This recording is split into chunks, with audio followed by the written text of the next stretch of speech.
Start होती है जहां हम किरण को अपनी कार से कॉलेज की तरफ जाते हुए देखते हैं। अब कॉलेज पहुंचते ही किरण की कार से एक लड़के महेश को टक्कर लग जाती है और वहीं गिर जाता है। अब उसके सारे साथी खड़े होकर किरण से बहस करने लगते हैं।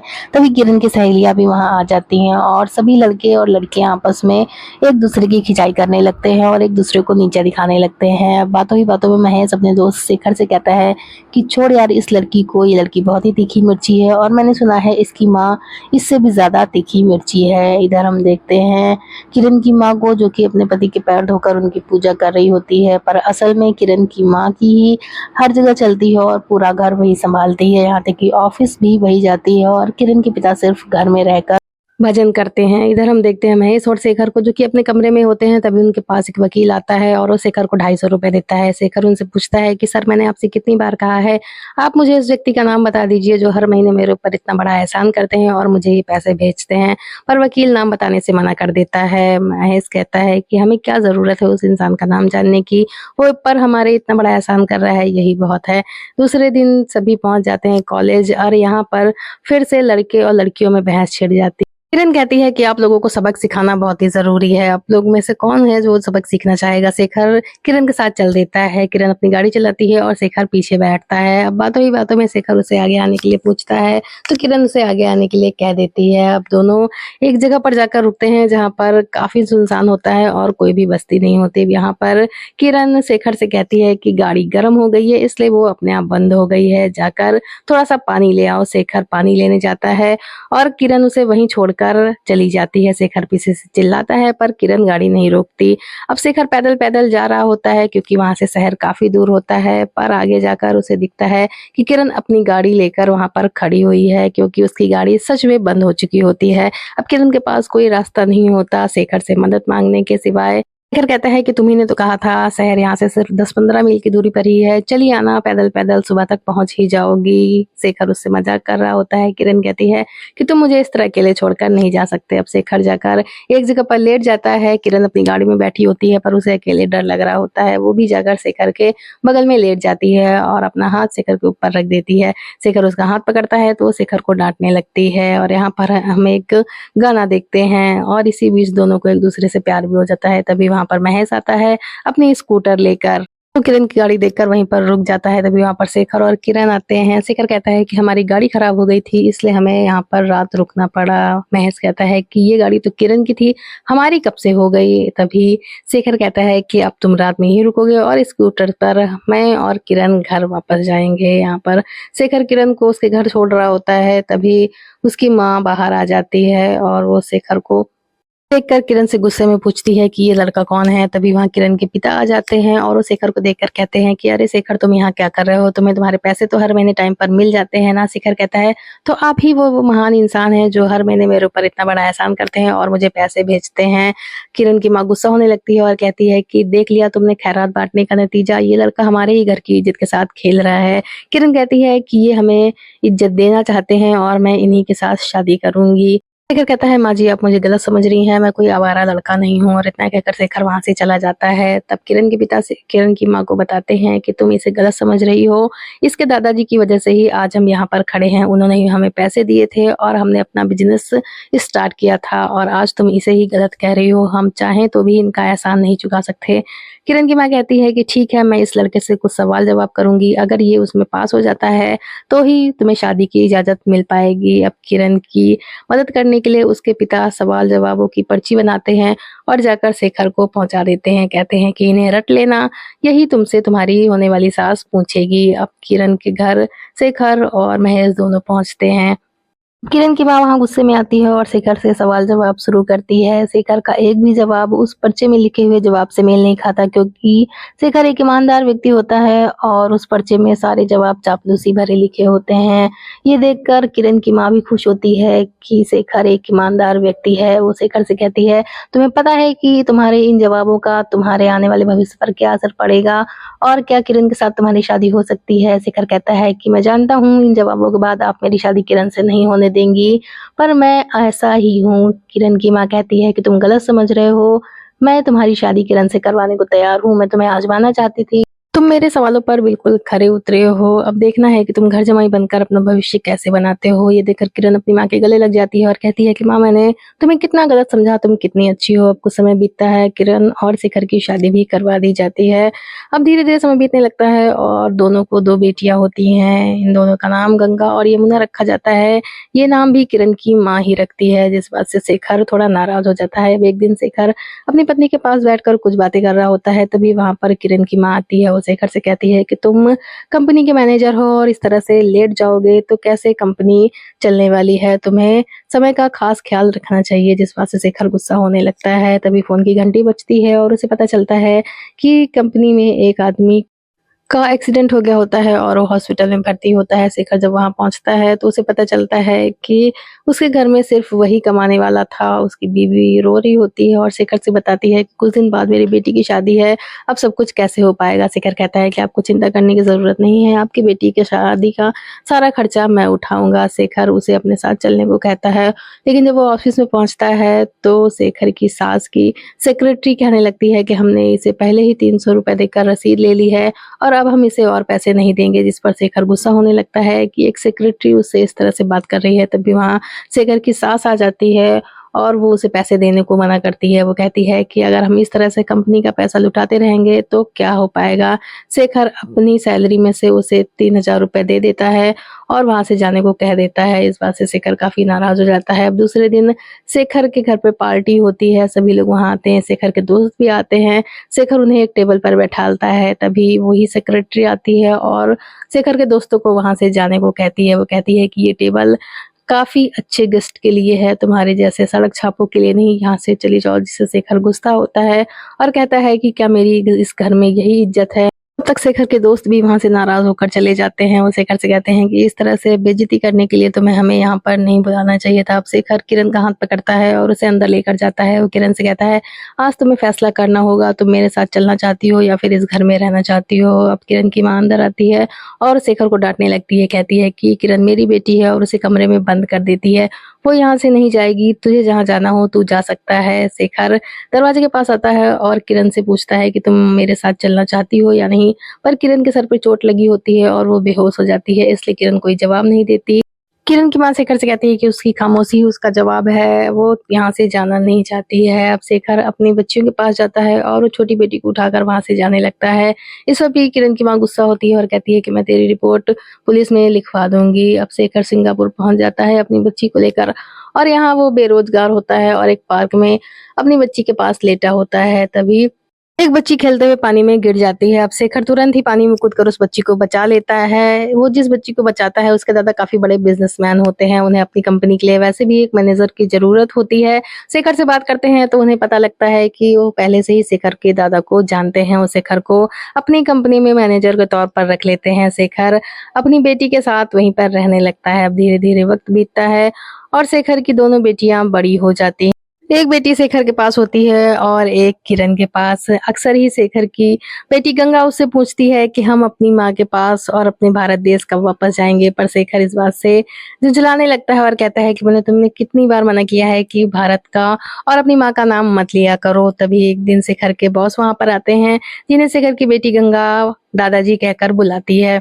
वो शेखर को बताते हैं कि शेखर अब उनकी कंपनी में मैनेजर नहीं रहा, बल्कि उन्होंने अपनी कंपनी में शेखर को पार्टनर बना लिया है। इस बात से शेखर काफ़ी खुश हो जाता है। वो कहते हैं कि मैं अब अपने देश अफ्रीका वापस जाना चाहता हूँ और शेखर को भी अब अपनी बेटी को लेकर भारत वापस चले जाना चाहिए। शेखर अपनी बेटी के लिए उनकी बात मान लेता है। हम देखते हैं भारत में, जहाँ शेखर वापस आता है और उसे अपना दोस्त महेश मिलता है। अब महेश एक नाई का काम करने लगता है। वो लोगों के बाल काटता है और पैसे कमाता है। शेखर उसे अपने साथ अपने घर ले आता है। यहाँ आकर महेश गंगा से मिलता है। अब शेखर भारत वापस आ चुका होता है तो एक दिन वो अपने ससुर जी को सारे पैसे वापस कर देता है, जो हर महीने उसे ₹250 भेजा करते थे। खत में सिर्फ इतना लिखता है कि मैं आपके पैसों के साथ-साथ ब्याज भी वापस कर रहा हूँ।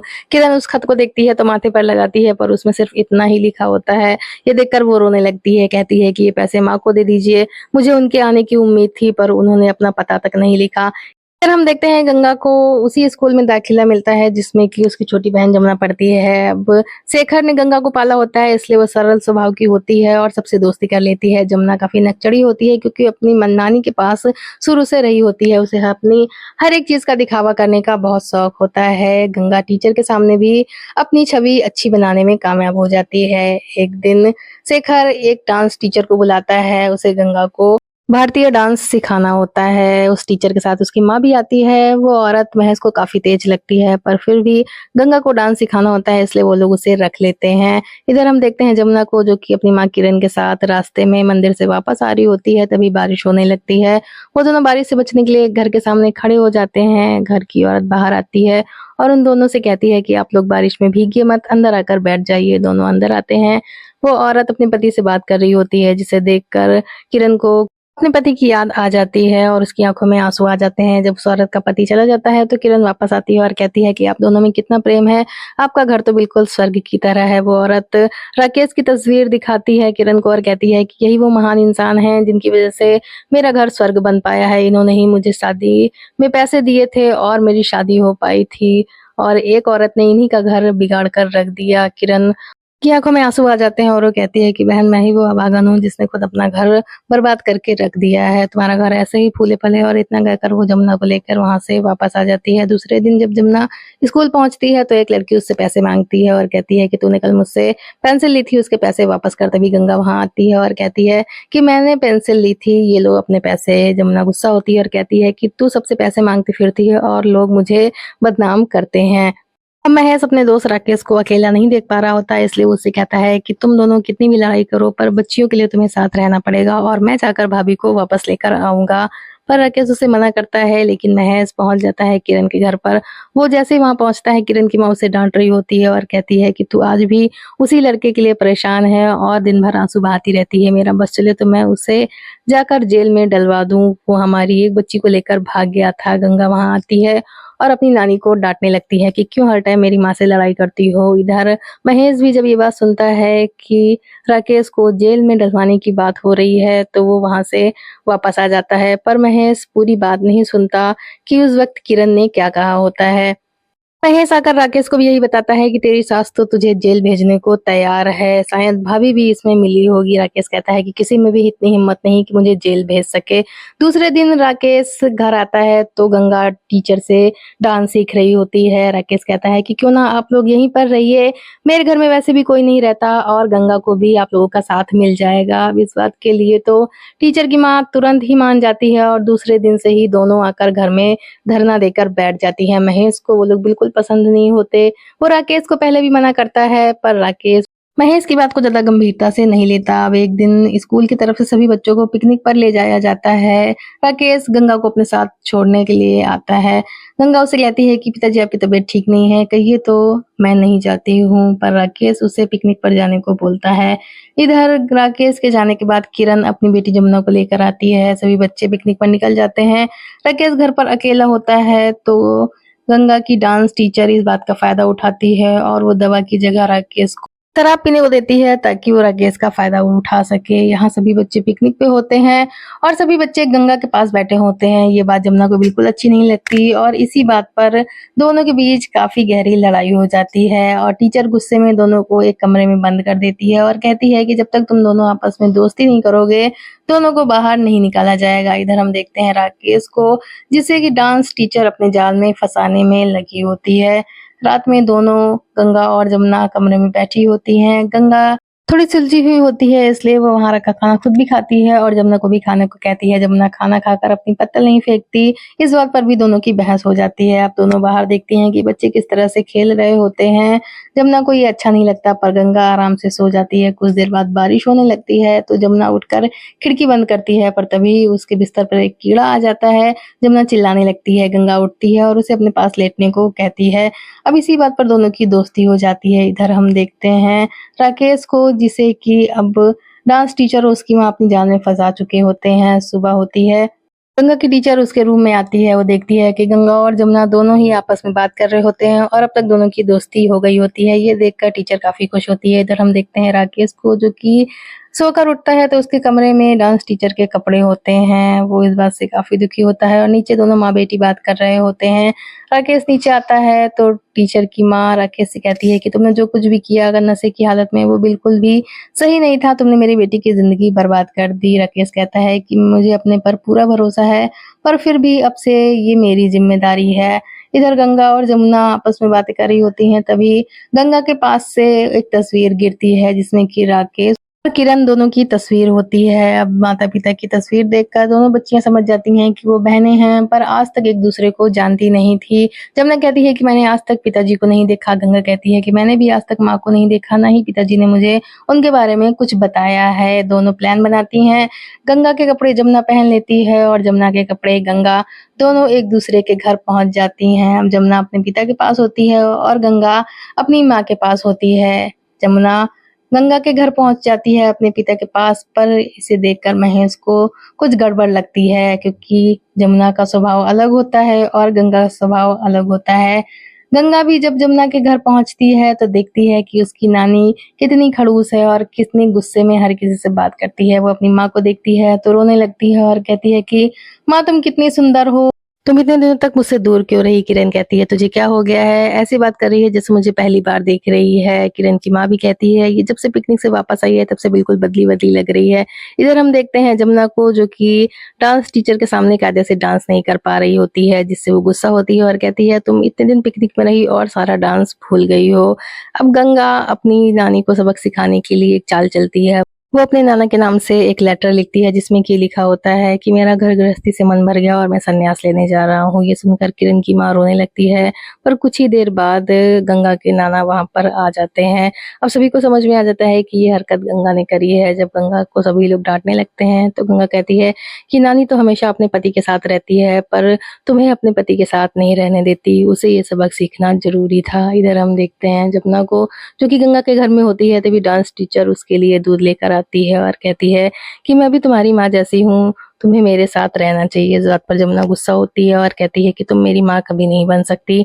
अब वो रोते हुए राकेश के पास जाती है और कहती है कि तुम तो कहते हो कि मुझे तुम्हारी बेटी से नज़दीकियाँ बढ़ानी चाहिए, पर वो तो हमेशा मुझसे गुस्से में ही बात करती है। राकेश कहता है कि वो बच्ची है, धीरे-धीरे समझ जाएगी। अब ये बातें जमुना सुन लेती है और तुरंत ही गंगा के पास फ़ोन मिलाती है। वो गंगा को बताती है कि हम लोग मम्मी-पापा को मिलाने का सपना देख रहे हैं, पर हमारा सपना बहुत जल्द ही टूटने वाला है क्योंकि यहाँ पर डांस टीचर अपना जुगाड़ बना रही है और वो पापा के साथ शादी करना चाहती है। गंगा कहती है वो तो ऐसी नहीं थी। जमुना कहती है कि जब उन दोनों की शादी हो जाएगी तब तुझे समझ में आएगा, हमें जल्द से जल्द कुछ ना कुछ करना होगा। पीछे से महेश जमुना की बातें सुन लेता है और वो उसे कमरे में लेकर जाता है और कहता है कि बता तू कौन है और मेरी गंगा बेटी कहाँ है? जमुना उसे सारी बात सच-सच बता देती है। कहती है कि गंगा मेरे घर पर है और मैं यहाँ चली आई अपने पिताजी के पास। हम अपने माता-पिता को मिलाना चाहते हैं ताकि हम सब साथ में मिलकर रह सकें। महेश उसकी बात सुनकर उन दोनों का साथ देने को तैयार हो जाता है। दूसरे दिन हम देखते हैं गंगा को जो कि अपनी नानी को देवी-देवताओं की तस्वीर दिखाती है और कहती है जिस तरह से शिव पार्वती के साथ हैं, राम जी सीता के साथ हैं, उसी तरह आप भी अपने पति के साथ रहती हैं, तो मेरी माँ को उसके पति के साथ क्यों नहीं रहने देती? इस बात पर गंगा की नानी गुस्सा हो जाती है। इधर हम देखते हैं डांस टीचर को जो कि राकेश के साथ बाहर से आई होती है और वो जमुना के लिए कई सारे खिलौने लाई होती है ताकि वो उसे इम्प्रेस कर सके। इसमें एक नाचने वाली गुड़िया भी होती है।